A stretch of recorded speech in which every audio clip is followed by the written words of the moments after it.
When people hear the words indie game, they usually picture something specific. A tiny team, a passion project, a few developers scraping money together, maybe a grandiose vision for a Kickstarter that blows past expectations of both the creators and their audience. A dream that almost didn't happen. That image is powerful, because indie sells authenticity. In a world full of fake online influencers, snake oil selling grifters, and politicians telling you everything you want to hear only to bow and kowtow to the uniparty Bohemian Grove fuckfest, authenticity is the last true currency in the digital landscape. The word indie tells the audience, this isn't corporate, it's not manufactured, it's not pushed by institutions. This is real art made by real people outside the system.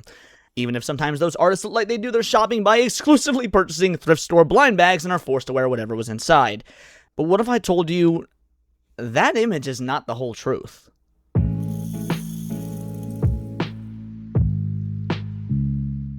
What if some of these scrappy indie games are not really as independent as the marketing makes them feel, and behind the aesthetic of rebellion, creativity, and underdog authenticity, there's a much bigger pipeline. Publisher money, platform money, government and taxpayer money, and ideological funding criteria buried in PDFs almost nobody reads.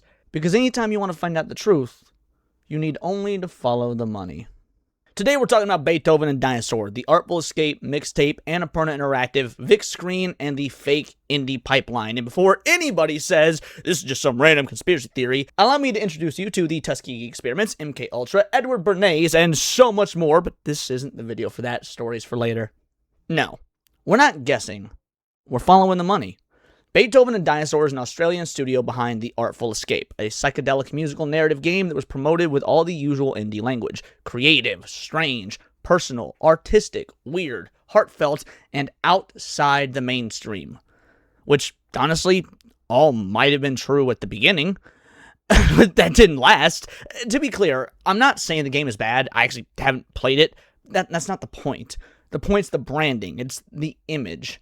The point is how the public is encouraged to see this as a pure grassroots indie project, when the money trail tells a much more complicated story. This game did have a Kickstarter, and that matters, because Kickstarter is one of the biggest tools for creating the small, scrappy underdog image. You go directly to the people, you ask the audience to fund the dream, you sell that idea to the fans, and they make it happen. And sometimes it truly works. Hollow Knight, Undertale, Shenmue 3. But here's the problem. Their Kickstarter? It failed. That means the public did not actually fund this game. It means the public didn't even want this game, as you can see from their whopping 72-person max concurrent player count on Steam when it released. So if the grassroots campaign failed, where'd the game go next? Well, in 2015, Epic Games publicly announced that it awarded Beethoven and Dinosaur a $17,000 grant through the Unreal Dev Grant for The Artful Escape of Francis Vendetti. Epic's own announcement says the grant was meant to support the studio's debut game. That's already a very different story from pure grassroots indie. And to be fair, $17,000 alone is not some massive blockbuster budget. I'm not pretending it is. But again, that's not the point. The point is that from the beginning, this was not just a fans believed in us and we made it happen sort of game. The public campaign failed and the institutional funding entered the picture. Then comes the bigger piece, Annapurna Interactive. Annapurna becomes a publisher, and this is where the indie label gets very slippery. Annapurna Interactive is not some random tiny publisher operating out of a garage. Annapurna is a prestige publisher connected to Annapurna Pictures, founded by Megan Ellison, daughter of the Oracle billionaire Larry Ellison. Now, I don't mean to be the arbiter of what is and isn't indie here, but when the project starts getting investment money from literal billionaires, I think it's safe to say you're out of the indie territory. But hey, that's marketing. People hear indie and they imagine independence from corporate and institutional power. That's the big lie. Because what they often get is curated prestige media backed by elite capital. Now that doesn't mean every Annapurna game is bad. I haven't played Stray, but your boy's a cat lover and I'm pretty sure I'll end up digging it when I eventually get around to it. This also doesn't even mean every Annapurna developer is evil. I'm a capitalist. Making money will never be a crime in my eyes. But it does mean the image and the reality are not the same thing.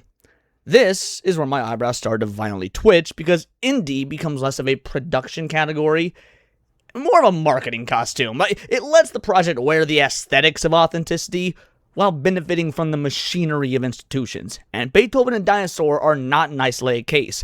If anything, the institutional involvement of the Artful Escape was benign and forgettable given the game's financial failure in the end. But then we get to their newest game. The reason you're all here. Mixtape. This AstroTurf corporately curated 2.5-hour sad excuse for a game where you can't fail, only to have to press one button, gives us a much clearer look at that pipeline.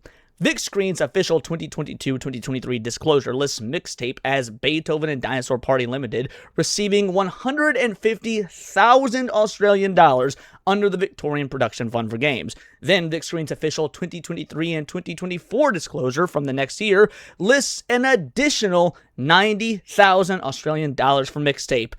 That's just two public disclosures. Mixtape received at least $240,000, almost $250,000 from VicScreen.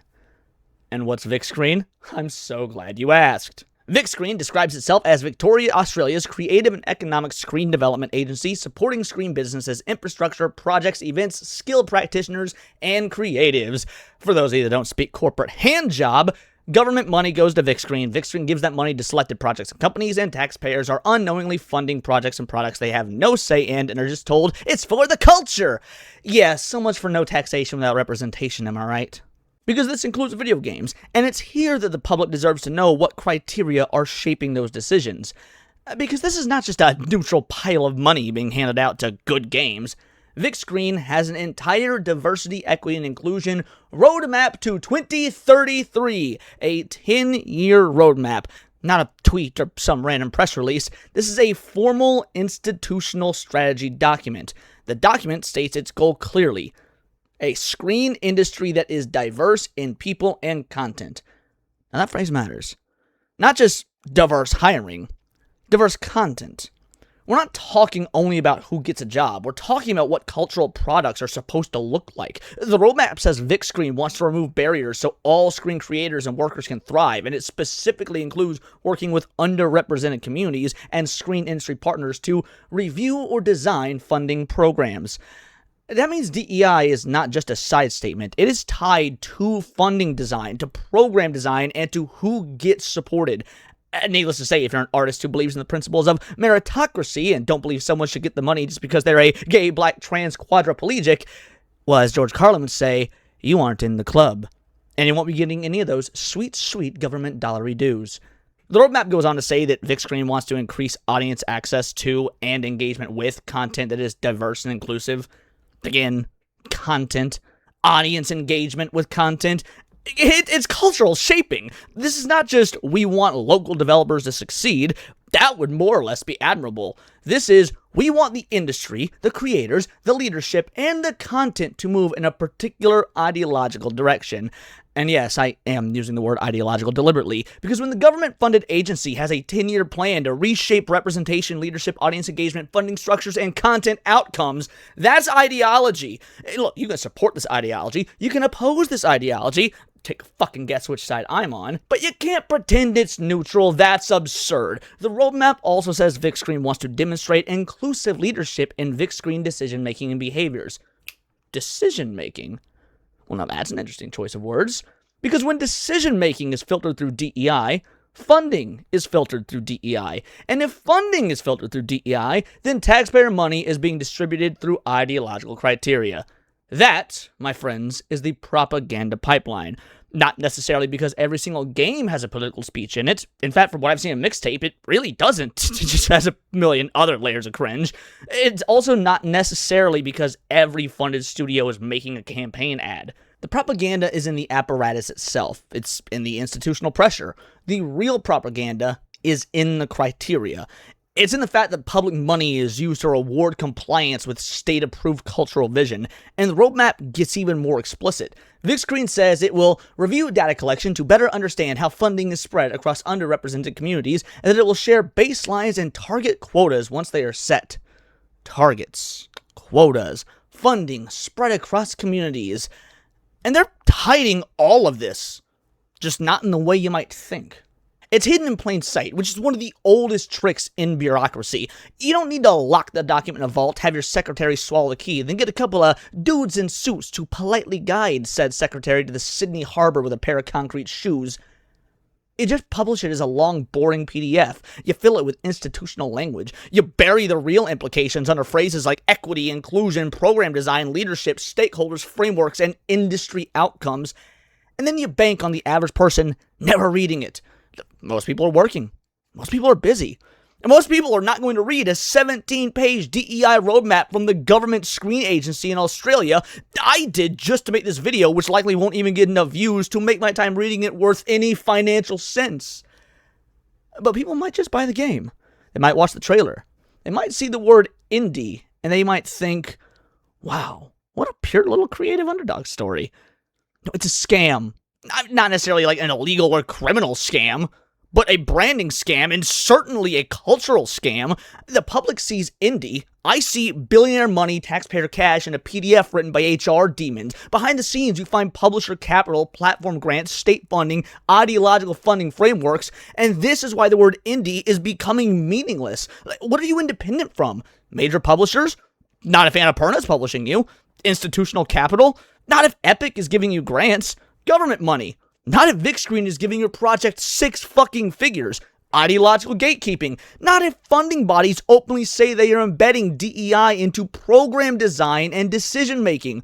What are we looking at? We're looking at a studio that can wear the indie aesthetics while existing inside a funding ecosystem most consumers never see. It matters because consumers are being sold a story. The story is, this is authentic, grassroots, independent, and outside the machine.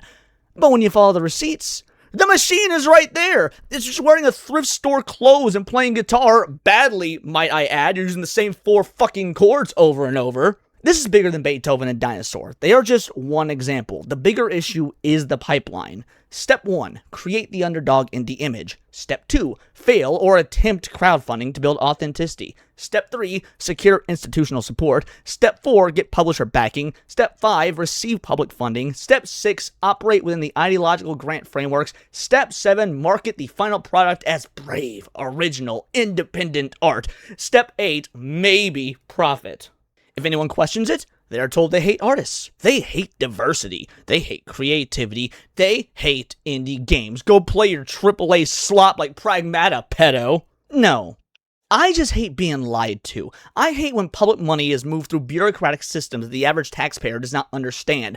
I hate when the ideological priorities are dressed up as neutral industry support. And I mostly hate when indie becomes a shield against criticism. Because you can't have it both ways. You can't sell yourself as the scrappy outsider while benefiting from insider systems, or act like the audience owes you grassroots sympathy while you're taking institutional money. And you definitely can't take said taxpayer money through agencies with explicit ideological roadmaps, then pretend the public has no right to ask questions. The public has every right to ask questions. Taxpayers have every right to ask, why is my money going here? Who decided this project deserved funding? What fucking criteria were used? Were ideological goals involved? Were DEI targets involved? Was content even considered? Was staffing considered? Was audience impact considered? And most importantly, would the public support this if it were explained plainly instead of obfuscated by bureaucratic language buried in a PDF?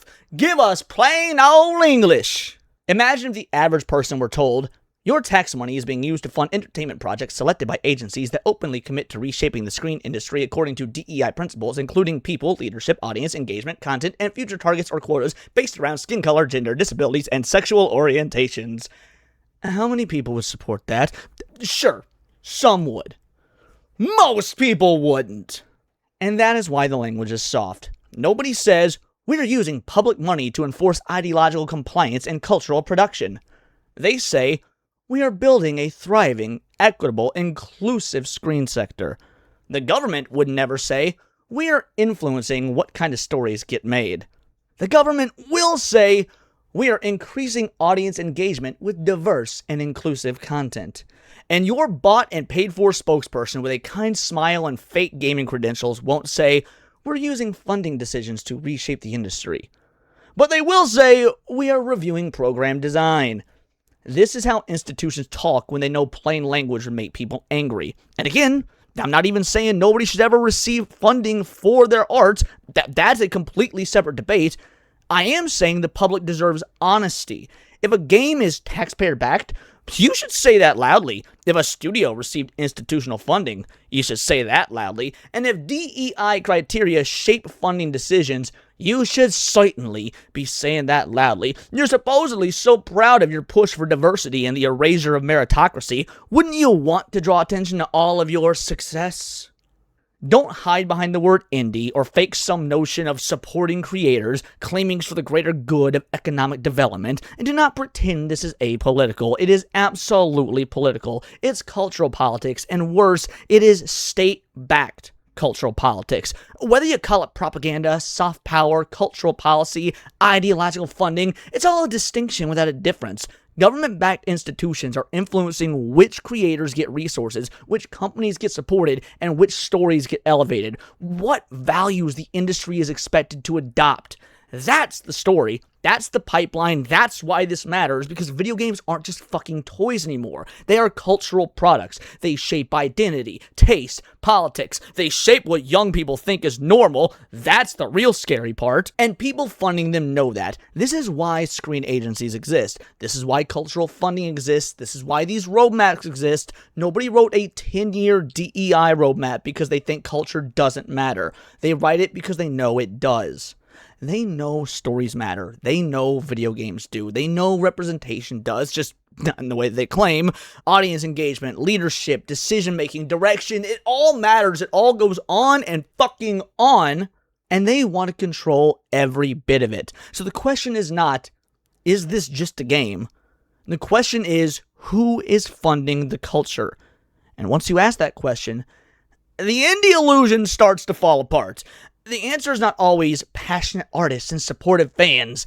Sometimes the answer is a publisher, a billionaire-backed media network, a platform grant, a government agency, taxpayer-funded screen bodies, and a 10-year ideological roadmap. This is not the romantic indie story people were sold. This is the fake indie pipeline.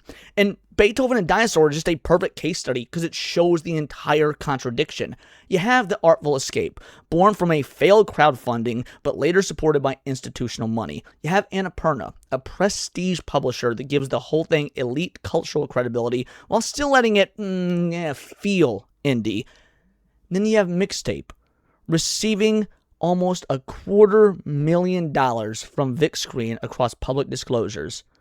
Then there's VicScreen itself, openly stating that DEI is part of its long-term vision for people, content, leadership, funding design, audience engagement, and future targets. So no, this is not just about one studio. This is about how independent art gets manufactured, funded, filtered, and sold back to the public as rebellion. It's the public paying for it. The public deserves to know. Not for digging through PDFs, not through chasing grant disclosures, not for just connecting the dots of your own volition. Upfront, plainly, and clearly. Because if these institutions are proud of what they're doing, they should have no problem explaining it in a way that people would understand. If they can't do that, maybe they already know how the public would react. That's why the story matters. It's not because The Artful Escape exists or because Mixtape exists, though video games where you only press one button should not exist in 2026. Not even because Beethoven and Dinosaur exist, but because this is a model.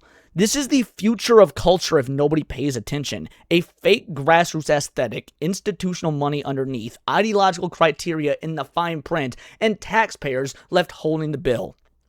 So the next time someone tells you a game is indie, ask a simple question. Independent from what?